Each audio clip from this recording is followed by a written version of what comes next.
Hi guys, and today you might be wondering why we're having a video and I'm seated behind this in this ambulance.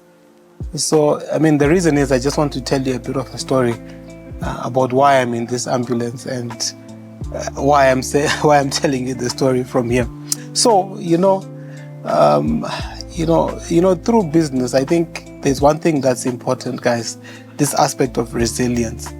Things can happen and we have absolutely no control over what happens to us. But what we can control is how we then react to that. So guys, in 2024, I think round about November 2024, I received a call that, no one wants to receive. I received a call and the call was telling me that the ambulance had been involved in an accident. And immediately your mind starts to think about are the people okay? And thank God all our crew were fine. So, but unfortunately it was a fatal accident. So after that happened, the vehicle was insured. So guys, it's so important to have insurance for your vehicle. So the vehicle was insured. So what we did was we actually then put out our claim for insurance, and it took time to process the claim. I don't know why it took the insurance company so long, but it took them time to actually process the claim. So we spent about a month or two just processing that, and then they say to us, they gave us options, and then they said, you can only send this vehicle. They have like a list of accredited garages. So they said, no, you can choose from here. And if you choose your own garage, then the payments might come later because we've got payment arrangements with the garages that are on this list. So anyway, we didn't have money at that stage to get the vehicle fixed. And we then said, okay, that's fine. So we ended up using one of the garages that they actually recommended. So the vehicle goes in there, they fix it, and we get the vehicle back. I think it must have been, because right now we're in 2026. So the accident happened November 2024. So we ended up getting from fixing the vehicle and whatever, it took time. So in 2025, I think almost a year had passed. That's when the vehicle came back to us. So all this time, guys, there was just a lot of back and forth between the insurance, us, what. It was just hectic. But anyway, so the vehicle comes back, and when it got back, they fixed everything, but the vehicle was leaking. There was like a water leak. So they ended up taking it back to the garage, and then they checked it, and then they said, look, it's fine. Actually, we didn't know there was a leak. So the leak came afterwards. But anyway, the car was just not performing. It was just not performing as it had been prior to the accident. I mean, we took it to several garages, even our regular garage, and they couldn't really figure out what was happening with the vehicle, because it was just not performing. So when it got to about December, then that other garage that had done the panel beating and fixed the engine after the accident, they had gone on leave, they'd closed down. And then while these guys were driving, the engine actually just ceased. So the engine just ceased. And then when we took it to one of the garages, they actually told us that when the vehicle was fixed, the guys that actually fixed the vehicle forgot to put the clamps on the radiator, so that caused there to be a water leak. So the vehicle overheated, and then the engine got burst.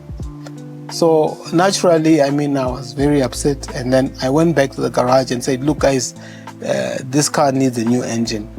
And the guys were like, no, this is your fault. And so we had another we had another going back and forth whereby we were saying, look, you gave us something that's defective. You didn't fix it properly. And the thing that saved us then was when the car came back, when we received the car the first time, we actually also had another garage that's take a look at it. So those clamps, they realized that they were there. So it was like an independent garage that actually picked up that those clamps were not tight enough. So they fixed those clamps, but the vehicle was no longer performing as it was supposed to be performing, smoking, and then eventually the engine knocked. So anyway, after this back and forth, so it was us, the insurance company, and the garage that actually did the initial panel beating. We then agreed that we're going to share the cost of putting of a replacement engine, and it was agreed that we would share that cost 30% each. So basically, we just split the bill by 3. So we made our payment, and the insurance also made their payment. And then we took it to the garage, and then we hadn't taken it to the garage yet, but then the other garage also made the payment. Actually, they supplied the engine. So after we had finalized that, and we were saying that the vehicle is due to be transferred to get the new engine, the unthinkable happened, guys. As it was at the garage, the other garage, there was a fire that broke off, guys. So that fire actually burnt, the old engine was out, and it was in front, it was bent, you can't even recognize it. And then the vehicle, the ambulance, the whole front of the ambulance was also burnt. So guys, we had just been fighting to get the engine back.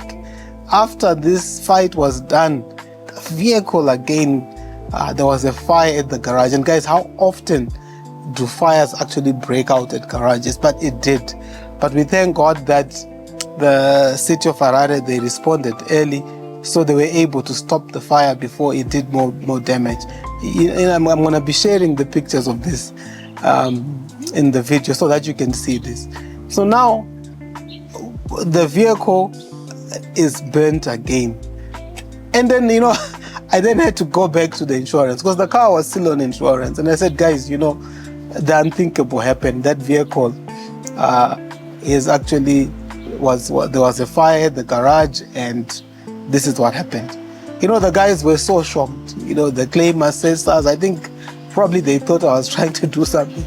So it took time again for them to go there to see and what, until they then approved the vehicle to actually have another panel beating and spray painting. And then after that happened, we were able to put in the new engine. And guys, this is now the vehicle now. And the reason why I'm just talking about this is just that aspect of resilience, in terms of business. Because for us, the vehicle was gone from November 2024. It's only fully back this, let's say, 2025 November. So it took almost a full year and a bit without the vehicle actually being on the road. And if you have been able to, if you are running a business, you know that when things happen like that, your fixed costs are still there. You still have your salaries. You want to maintain your employees and things like that.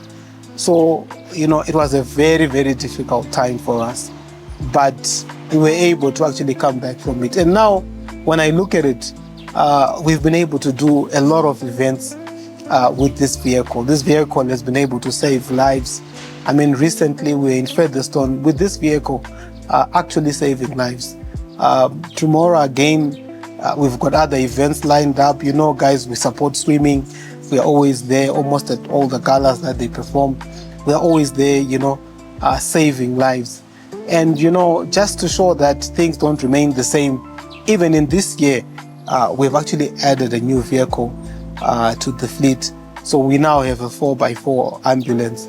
So guys, if you are in the remote locations, you've got your mother, gogo, or whoever that needs an ambulance, we can now actually get there because we've got a vehicle that has got a 4x4 capacity to get to those remote areas.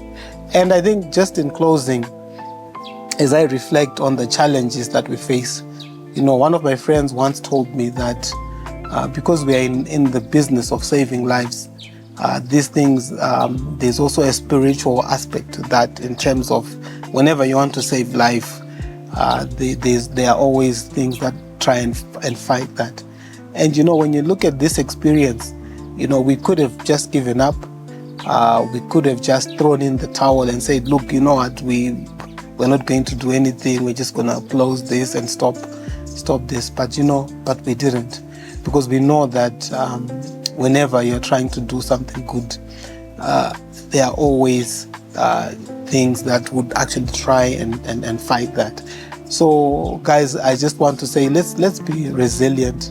Let's be in prayer, because for me, I just thank God that that the ambulance wasn't fully burnt, and that we're able to actually have the wisdom to actually have it insured, because if it wasn't insured, we would not even have been able to afford the repair costs as well.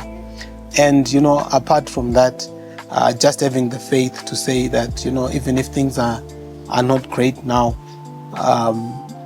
it doesn't mean that they will remain the same for the future. So that's the story I wanted to just share. So next time you see us doing events, especially in this vehicle, just know the story behind it, that there was one time where the engine got burst, it had an accident, it got burnt, but it's still standing. Guys, thank you so much for watching, and goodbye for now.